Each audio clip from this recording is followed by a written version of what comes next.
하상석 성도님도 지난주에 큰 사고가 있으셨대요. 근데 하나님께서 다행히 잘 지켜주셔서 차는 많이 망가졌지만 또 이렇게 건강하게 주에서 뵐 수 있도록 인도해 주신 하나님께 감사드리겠습니다. 또 뭐 저희가 모르는 또 몸이나 또 마음의 상처가 있는 분들이 계실 수 있습니다. 성도님들이 계속해서 위에서 기도를 해주시기 바랍니다. 최병건 목사님 그리고 사모님 이종민 집사님까지 더불어서 아름다운 찬양을 저희들에게 들려주시고 또 하나님께 영광 돌려주셔서 참으로 감사합니다. 우리 마태복음에 있는 말씀 함께 은혜 나누도록 하겠습니다. 13장 44절에 있는 말씀입니다.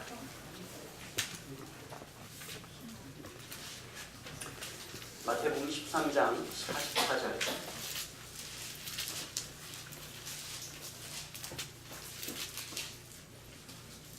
찾으셨으면 성경책을 보시고 또 앞에 화면을 보시고 우리 함께 하도록 하겠습니다. 시작. 천국은 마치 밭에 간 주인 노아와 같으니 사람이 이를 발견한 후 숨겨두고 기뻐하며 돌아가서 자기의 소유를 다 팔아 그 밭을 사느니라. 지난 주간이 신방 주간이어서 목요일날 최병근 목사님 댁을 방문하고 예배드리고 그 다음에 강서윤 집사님 댁에 가서 또 방문하고 예배드리고 준비해 주신 식사를 저희들이 맛있게 먹고 집으로 돌아와서 저는 곧장 직산에 있는 새하늘교회로 갔습니다. 우리 교회가 속해 있는 지역이 충북 북부 지역, 충남 북부 지역입니다. 따라해 보실까요? 충남 북부 지역. 그래서 그 교회가 어느 지역에 속해 있습니까? 라고 물어보시면 여러분들은 충남 북부 지역이라고 말씀을 하실 수 있어요. 그 다음에 우리 교회가 속해 있는 지구가 세종, 동천안 세종지구입니다. 한번 해보실까요? 동천안 세종지구. 네, 동천안 세종지구에 7개 교회가 있습니다. 그래서 장모님, 그 중에서 작은 예배소들이 있고요. 목사님은 3분 계세요. 그래서 이제 여러 지역으로 묶고 또 지구로 묶어서 우리들이 선교 사역을 같이 힘을 합쳐서 이렇게 합니다. 올해 제가 이제 이 충남 북부 지역의 목회자들 중에 가장 젊은 목회자 중에 하나예요. 목회를 18년 차 하고 있는데 젊은 목사님들은 다 어느 지역에 계신지 모르겠고 제가 가장 어린 목회자 중에 하나여서 어린이부 사업을 맡아서 하라 이렇게 이제 명을 받았습니다. 그래서 지난 목요일 오후에 직산 새하늘교회에서 천안을 지나서 조금 더 올라가면 직산이 있는데 거기서 임원들 회의가 있었습니다.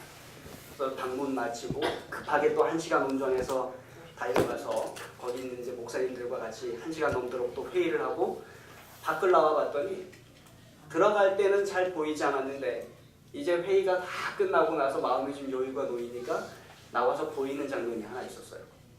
그 교회가 밭이 크게 앞에 있었습니다. 근데 거기 트랙터로 밭을 갈고 있는 모습이 보인 것입니다. 그래서 봄이 되었구나, 밭을 가는구나, 그런 여유 있는 생각을 하게 되면서 제가 지난주에 말씀드렸죠. 제가 어렸을 때 살던 지역이 어떠한 지역이었는지 어렸을 적 생각이 또 났어요. 저희 아버지께서 소로 쟁기를 가지고 밭을 갈던 그런 기억이 났습니다. 참 옛날 이야기죠. 근데 그렇게 갈고 나서 저녁이 되면 요 이야기를 들려주셨어요. 천국은 마치 뭐와 같아요? 밭에 간 주인 보아와 같으니 사람이 이를 발견한 후 숨겨두고 기뻐하여 돌아가서 자기의 소유를 다 팔아 그 밭을 사느니라. 예수님은 이 땅에 오셔서 천국 복음을 전파하시는데 특별히 비유를 통해서 전파하시길 좋아하셨습니다. 비유란 복음이 들어가 있는 이야기입니다.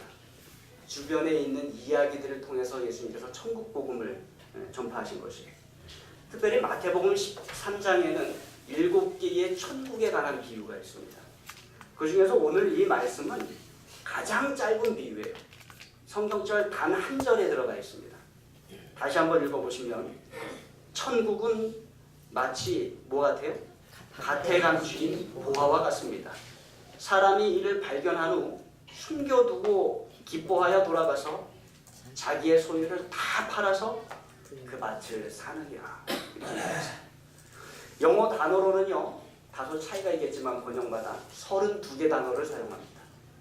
우리나라 번역으로는 몇 마디 말을 사용했을까요? 빠르게 세워보시면 알겠지만 21마디의 말을 사용했습니다. 아주 짧은 비유예요. 근데 여러분, 이 비유가 아주 심오합니다. 그래서 오늘 이 말씀을 가지고 함께 좀 말씀을 나누고자 합니다. 옛날에 사람들은 그들의 보화를 땅 속에 감추는 풍속이 있었어요. 왜 그렇습니까? 은행이 없으니까. 은행이 없었기 때문에 그래요. 네. 도둑이 많았습니다. 강도가 있었어요. 또 통치자가 바뀔 때마다 재산을 많이 가지고 있는 사람에게 과중한 세금을 때렸어요. 그러니까 그 세금 안 내려고, 도둑 맞지 않으려고, 강도 맞지 않으려고 그걸 어디다 간 거예요? 땅 속에 숨기는 것입니다. 또 전쟁이 일어날 수도 있었고 적군이 쳐들어와서 가진 것 다 빼앗아갈 위험이 있었습니다. 그러니까 어디다 숨겨요? 땅 속에 숨기는 것입니다. 어디가 제일 안전해요? 땅 속이 제일 안전한 것입니다. 그런데 문제가 있었어요. 문제는 뭔가 하면 때때로 감춘 본인도 어떻게 되는 거예요? 어디다 감췄는지 잊어버리는 거예요. 어떻게 보면 다른 사람들 못 보게 감춰야 되니까 언제 감춰야 돼요? 밤에 감춰야 돼요. 또 때때로는 아주 급하게 감춰야 됩니다. 그리고는 시간이 지나서 그 장소를 기억해내려고 하다 보니까 기억이 나지 않는 거예요. 도대체 어디다 감췄는지 여기도 파보고 저기도 파보다가 찾지 못하는 것입니다. 시간이 많이 흘러가서 그 주인이 죽거나 그 주인이 옥에 갇히거나 그 주인이 귀향살이를 가게 되면 그 잘 보관된 이 보화는 어떻게 됩니까? 여전히 땅속에 있는 거예요.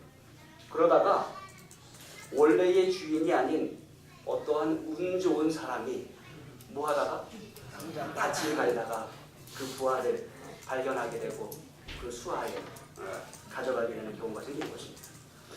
예수님 당시에도 오랫동안 경작하지 않던 이 묵은 밭에서 옛날에 금이나 은이나 장식품과 같은 많은 보화가 담긴 그 상자들이, 보물 상자들이 발견되는 일들이 종종 있었어요.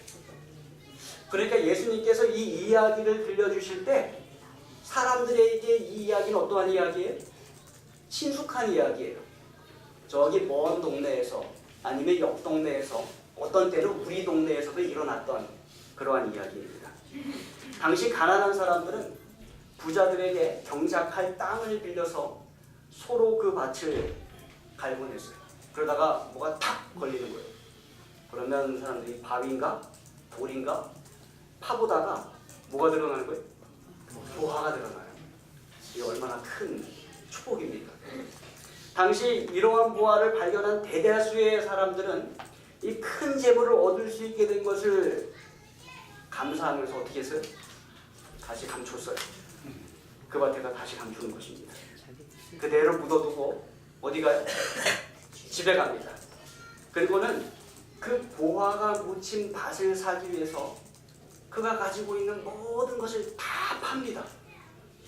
다 팔아요. 가족과 이웃들이 그를 보고 미쳤다고, 그 밭이 그럴 만한 가치가 있는 것이 아닌데 저 사람 왜 저러는지 모르겠다고 막 난리를 쳐도 다 팔아요. 그 밭이 가치가 있는 밭이에요? 없는 밭이에요? 네, 가치가 있는 밭이에요. 근데 누구만 알아요? 그 사람만 알아요. 다른 사람 모르지만 그 사람은 그 밭이 그런 가치가 있다는 것을 압니다. 그래서 어떻게든 돈을 다 긁어 모아서 그 밭을 사는 것입니다. 어려움 끝에 그 밭에 소유권을 다 넘겨받으면 이제 뭐하러 갑니까? 쟁기 하나 들고 보화를 캐러 가는 것입니다. 이게 오늘 예수님께서 들려주신 이야기. 그 당시 법으로는 이게 합법적인 일입니다. 랍비의 율법에 따르면 만일 일꾼이 밭에서 일을 하다가 보물을 발견하면, 그래서 그것을 파내면 그 보물은 누구가 돼요? 밭 주인 거가 돼요. 밭 주인, 밭 소유자의 것이 되는 것입니다. 그러니까 대부분의 사람들은 보물을 발견하면 어떻게 해요? 파내지 않고 다시 묻는 거예요. 다시 묻고는 그 밭을 돈을 주고 사서 자기의 소유로 만들기까지 그 보물을 파내지 않는 것입니다. 그래서 밭을 전적으로 완전히 자기의 소유로 만든 다음에 갱이 들고 삽 들고 그거 팔아가는 것입니다. 아주 매우 신중하고 영리한 일이에요.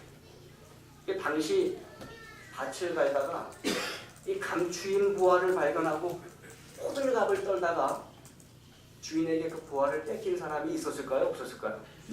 예, 있었겠죠. 그런데 오늘 성경의 말씀을 보니까 이 사람은 참 지혜롭게 했습니다. 근데 이 성경이 이 사람에 대해서 행동을 표현할 때 네 가지 동사를 사용하고 있습니다. 첫 번째 뭡니까? 숨겨두고, 두 번째 기뻐하며 돌아가서, 세 번째 뭐예요? 자기의 소유를 다 팔아, 네 번째 그 밭을 사느니라. 하나하나 좀 살펴보겠습니다. 첫 번째, 그가 숨겨두었어요. 감춰두었습니다. 아주 철저하게 숨겼어요. 보화를 다시 그 땅에 숨겼을 뿐만 아니라 보화가 발견되었다는 사실도 철저하게 숨겼어요. 친구에게도 말하지 않고, 자식에게도 말하지 않고, 부모에게도 말하지 않고, 가장 가까운 누구에게도, 아내에게도 말하지 않고 철저하게 숨겼습니다. 두 번째, 그는 기뻐하며 돌아갔어요. 그 보화를 발견하고 너무나도 기쁜 나머지 그 다음 행동을 어떻게 하느냐가 상당히 중요한데 그것을 잘 숨겨두고 갔습니다. 갈팡질팡하지 않았어요. 그는 그 장소에 마치 아무 일도 없었다는 듯이 잘 숨겨두고 돌아가서 그 보화를 잘 보존합니다. 여러분, 만약에 이 사람이 그 보화가 발견된 장소를 떠나지 못하고 안절부절하지 못하는 사람들이 어떻게 생각해요? 뭐가 좀 있나 보다 이렇게 생각합니다. 또 그 장소를 떠났지만 자주 그 장소를 자꾸 왔다 갔다 하면서 보고 두리번 거리고 하는 사람들이 뭐라고 생각해요? 저기 뭔가 좀 있나 보다 이렇게 생각을 하기 쉽습니다. 근데 그 사람이 돌아갔어요. 그 다음에 세 번째 행동이 무엇입니까? 자기의 소유를 다 파는 것입니다. 가진 것이 얼마나 있었는지 성경이 말해주지 않아요. 그 사람의 가진 것이 풍족했는지 아니면 그 사람의 가진 것으로 부족했는지 성경이 말해주지 않아요. 중요한 것은 성경이 말하는 것은 뭐라고 그래요? 다 팔았다는 거예요. 가지고 있는 건 다 팔았다는 것입니다. 한꺼번에 다 투자한 거예요. 그렇게 해서 네 번째 뭐 했어요? 그 밭을 사는 것입니다. 그는 그것이 어떠한 가치이고 또 얼마나 큰 보화가 거기에 있는지 잘 알고 있었기 때문에 그것을 절대로 놓치지 않는 것입니다. 여러분, 이러한 일이 일생에 한 번 있을까 말까 한 그런 일입니다. 그렇죠? 우리가 절대로 놓쳐서는 안 되는 거예요. 그래서 모든 희생을 감수하고 그 밭을 삼으로써 아주 가장 큰 대가를 그가 지불하게 될 것입니다.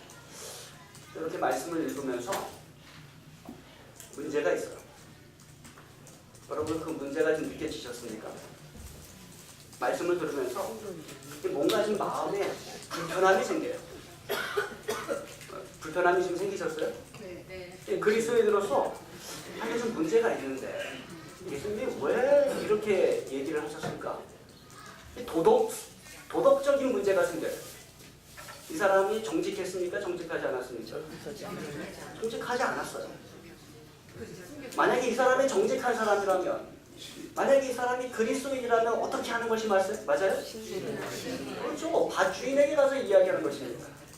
주인님, 제가 밭을 갈다가 보석이 보화가 담긴 상자를 하나 발견했는데 저한테 그 밭 파시겠습니까? 이렇게 하는 게 맞거든요. 근데 그 사람이 그렇게 하지 않았어요. 그거 어떻게 했어요?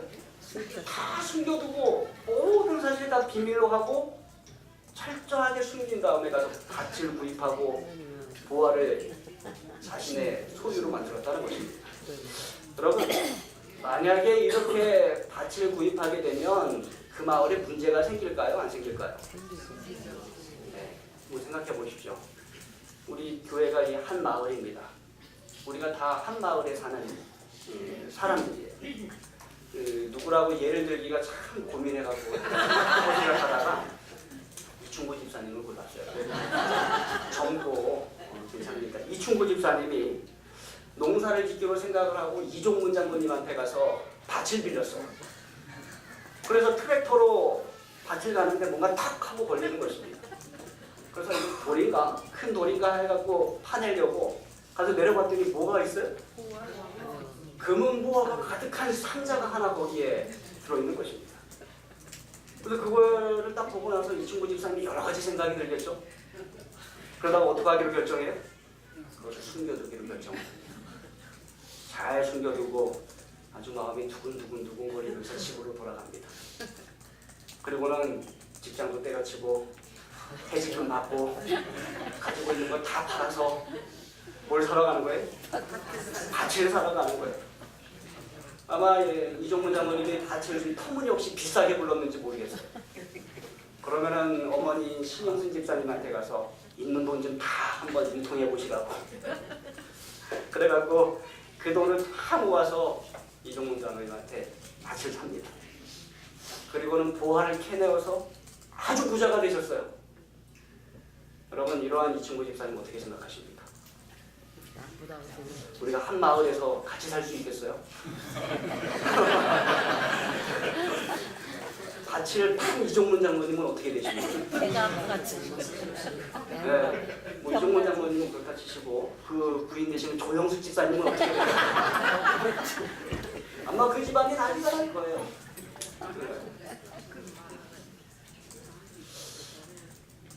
그래도 어떤 분이 말씀하길래 그래도 그 사람 칭찬할 게 하나 있어요. 뭐가 있습니까? 그 사람은 한 마음, 한 목표 가지고 있었습니다. 그래서 그가 원하는 것 그걸 이뤄냈잖아요. 참 어려운 일인데 자기 거 다 팔아서 그 밭을 사고 그 부화를 자기 것으로 만들어내는 일을 이뤄냈잖아요. 한 마음, 한 가지 목적. 이 예수님께서 이것 말씀하시려고 하는 것일까요? 한 마음을 가져라. 한 가지 목적을 가져라. 그 사람이 부활을 발견했고 그것을 가지고 싶어 했고 그것이 얼마나 비싼지에 상관없이 그것을 이뤄내는 아주 철두철미한 그런 진취적인 그런 믿음 가지고 있었지 않느냐. 그거 칭찬하라고 이렇게 말씀하는 것일까요? 우리가 참 궁금해요. 예수님께서 도대체 이 이야기를 어떠한 생각을 가지시고 무슨 교훈을 가지시고 예수님께서 이야기를 하셨을까? 우리가 참 궁금합니다. 문제가 그래도 해결되지가 않아요. 한 마음, 한 뜻.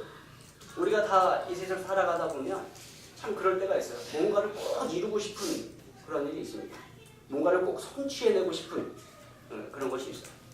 도덕적인 문제를 약간 제껴두고라도 내가 그걸 지금 이루고 싶은 그런 일이 있다는 것입니다. 내일 충남대학교 테니스장에서 충청합회장배 테니스 대회가 있습니다. 목사님들, 장로님들, 그 집사님들, 성도님들이 다 모이죠. 그래서 모여서 뭐가 목표예요? 우승이 목표예요. 이기는 게 목표입니다. 한 마음, 한 가지 목표를 향해서 달려가요. 작년에 제가 이종문 장모님하고 C조 출전했습니다. C그룹. A, B, C 다음에 가장 낮은 C그룹에 출전한 예선을 통과하고 8강 갔으나 떨어졌습니다. 그래서 올해 다시 도전을 해요. 네, 저하고 장모님하고 출전합니다. 그럼 어떻게 하셔야 돼요? 세종행복부에서 출전하니까 제가 가끔 가다 장모님하고 만나서 테니스 얘기하다가 목표가 뭐예요? 우승이에요. 우승. C조 우승을 하고 B조로 올라가십시다 이렇게 얘기를 합니다. 근데 문제가 있어요. 다른 팀들도 다 목표가 뭐예요? 다 우승이에요. 내가 우승하겠다 이런 모습을 가지고. 그래서 내일 경기를 하다 보면 목사님, 장로님하고 집사님, 성도님하고 이렇게 경기를 하는데 다 안 보여요. 저분이 선배님인지, 저분이 목사님인지, 저분이 장로님인지, 저분이 성도님인지 다 보이지 않고 뭐만 보여요? 경쟁자. 우승. 이겨야 된다. 그것만 보이는 거예요. 그래서 야, 이거 성도들이 이러한 대회를 하는 것이 맞는가 이런 생각이 할 때도 있어요. 그러나 대회가 끝나면 모두가 우승을 목표로 하지만 대회가 끝나면 어떻게 돼? 한 팀만 우승을 합니다. 한 팀만. 나머지는 다 패배자가 돼요. 한 가지 목표, 한 마음을 가지고 나가는데 대부분의 이 세상에서는 모든 사람이 패자가 되고 단 한 사람 또는 단 한 팀만 승자가 되고, 예수님께서 이거 가르쳐 주시려고 그렇게 하셨을까요? 너는 한 가지 목표, 한 뜻만 가지고 가서 그것을 이뤄내라. 이게 예수님의 목표입니까? 이 비유는 세상적으로 해석하고 이해하려면 참 어려움이 있습니다. 도덕성의 문제를 해결하지 못하고 또 한 마음 한 가지 목표만 놓고 달려가라 라고 하는 것을 놓고 봐도 문제가 돼요. 여러분, 이 비유를 우리가 계속 이해하려고 노력할 때 초점을 잘못 맞출 때가 있어요. 우리가 여태까지 잘못된 초점을 맞추고 있었습니다. 지금까지 이 초점은 누구에게 맞춰져 있냐면 우연히 부활을 발견해서 그것을 자기 것으로 만든 사람에게 초점을 맞추고 있어요. 그런데 이 비유의 중심 인물은 부활을 발견한 사람이 아니에요. 이 세상에서 들려지는 이 이야기는 부활을 발견한 사람이 중심 인물이 됩니다. 그런데 예수님께서 이 이야기를 들려주실 때의 중심 인물은 누가 돼요? 부활을 감추신 분이 중심 인물이 됩니다. 부활을 그 땅 속에 감추신 분. 부활을 땅 속에 감추고 나서 그 부활을 누군가 꼭 찾기를 원하시는 분이 중심 인물이 된다는 것입니다. 그래서 하나님은 부활을 땅 속에 묻어두시고 그거를 내가 찾기를 원하고 여러분이 찾기를 원하고 계십니다. 계속해서 이 세상의 모든 사람들이 그 부활을 찾아가기를 하나님께서 원하고 계시는 것입니다. 그리고 이 부활은 그렇게 찾아갔다고 해서 사라지는 부활가 아니에요. 이 세상의 부활은 누구 하나가 그 땅에서 발견하면 그 부활을 캐내가고 나면 그 밭에서는 어떻습니까? 더 이상 부활가 없어요. 그 상자 다 떠나버린 것입니다. 그러나 예수님께서 말씀하시는 이 밭에 감추인 부활에서 이 밭에서는요, 부활가 사라지지 않아요. 부활가 누군가 캐내서 갔더라도 그 부활가 계속해서 거기에 있습니다. 제가 어떻게 이런 말씀을 드릴 수 있는가? 실물교훈의 그 답이 나와 있어요. 우리 한번 읽어보도록 하겠습니다. 시작.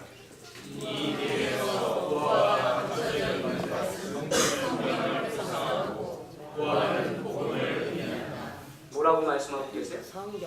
예, 이 비유에서 보화가 감춰 있는 밭은 어디예요? 성경이에요. 성경. 그리고 그 보화는 무엇입니까? 복음이에요.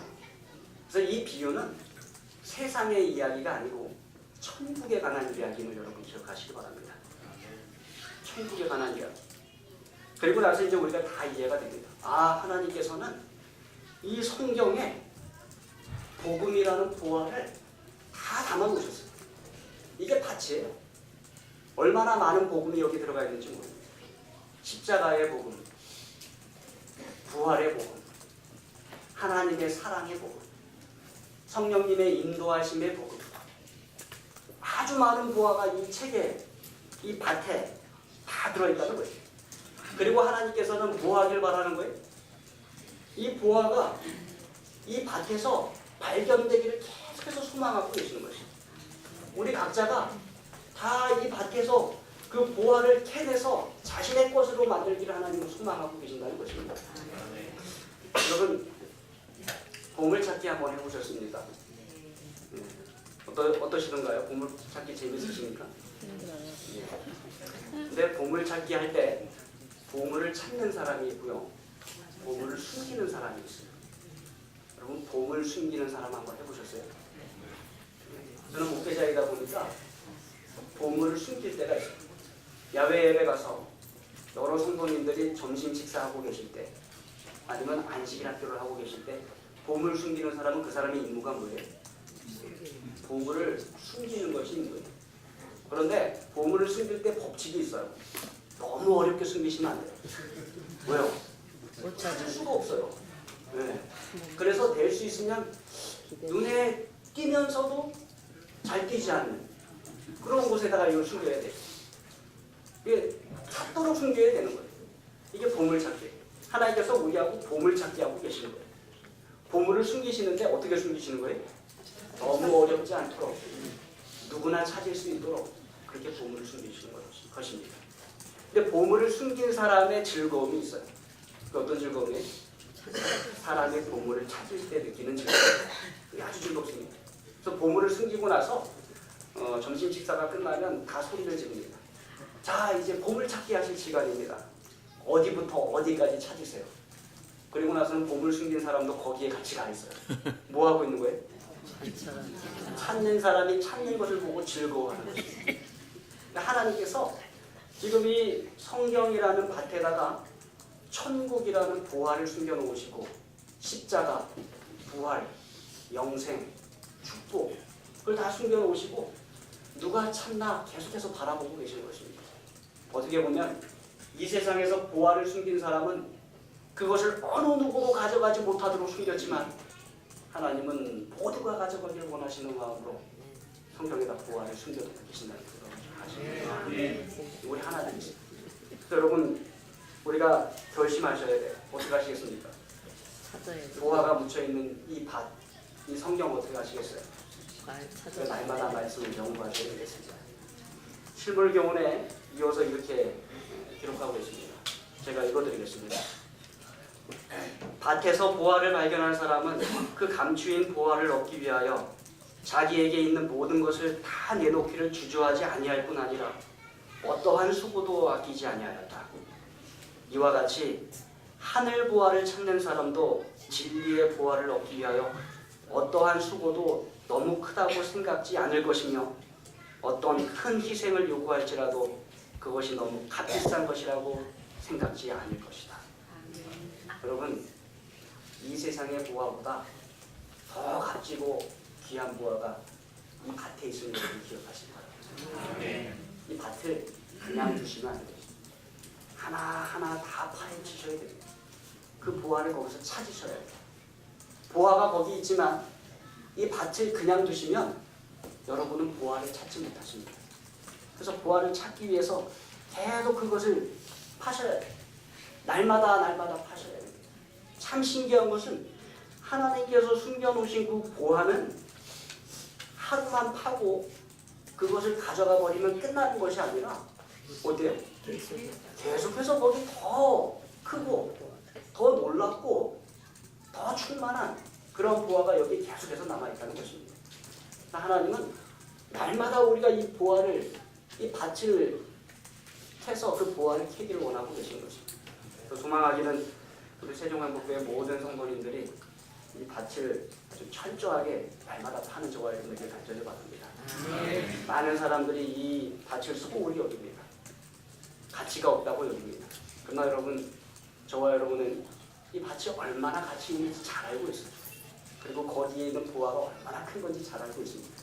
그래서 결심만 하지 마시고 정말로 이 밭에서 천국의 보화를 캐기 위하여 날마다 하나님께서 주시는 그 축복을 캐기 위하여 날마다 말씀을 연구하고 상고하는 저와 여러분에게 바라면서 말씀 마치겠습니다.